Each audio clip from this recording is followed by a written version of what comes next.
Hey everybody, Well Folks here. Did a video on 139, got the video here on 140. As you can see, this is my starting lineup. This is basically like my typical arena team, except for I'm running a healer, and the only person I had to pull off the bench was Sizo. So let's take a look at it. Most people will tell you, pretty much everybody will tell you, 139 is harder than 140. If you can get through 139, you should right immediately the next day be able to blow through 140. It's not as hard compared to 139. So, and that's really what I found. I mean, in fact, this is my first try. I didn't know what I was walking to on 140. I was like, hey, I beat 139. Let's just throw my best team out there and see what happens. And I was like, okay, no big deal. And I was like, oh, I'm winning. Oh, I'm winning. And then it was like, oh, I won. It was like, yeah, orange 2 items. So it was pretty cool. I was excited. But again, it doesn't seem fair. Some people will say I've got Vortex, I've got Noel and Snow, of course I've got Monk's Son. Use what you got. If you're able to beat 139 with regular guys, odds are you're going to blow 140 up with no big issue. So biggest issue here obviously is Edwin and Revive, and this guy knocks you around too. Edwin's going to pop you up. You'll notice these aren't doing anything but damage. He knocks you up, you take extra damage from Edwin, so you really want to drop him fast. I get the early heal going because I know I'm going to need it. I'm going to, again, use my ultimates there to try and bring them into a pack. They resist a lot of it, and there's just nothing you can do. Edwin's skill is just tearing my team apart. Thankfully, I get a few good stuns.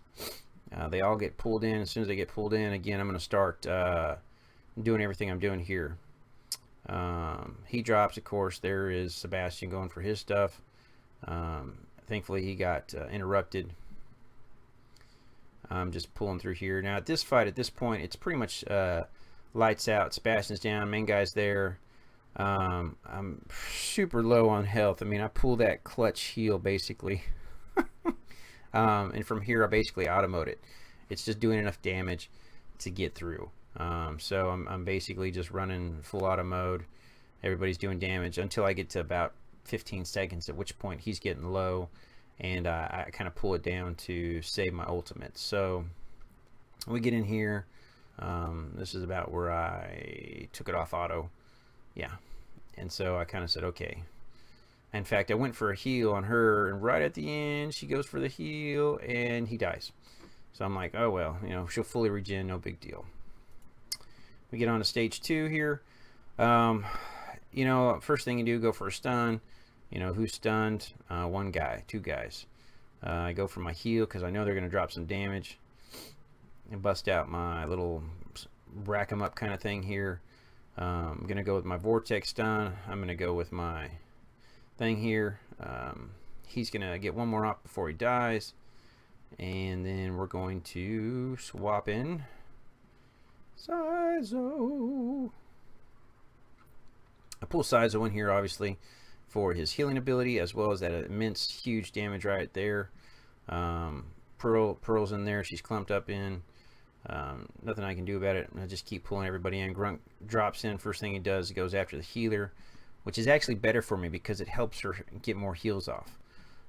So I'm just really kind of going through it. Again here, it's just maintaining your tank to stay alive and doing damage, and I've got 2 of the best damage dealers right here. This is all it is. So everybody drops, and we are done. From here, give me a minute, son. It's just finishing it up, auto mode, and it's over. 140 finished. Alright guys, I hope that helps you some, gives you some ideas. We'll take a look real quick at the power. Again, all the damage right there. It is what it is. I hope you guys have a great one, and I will talk to y'all later.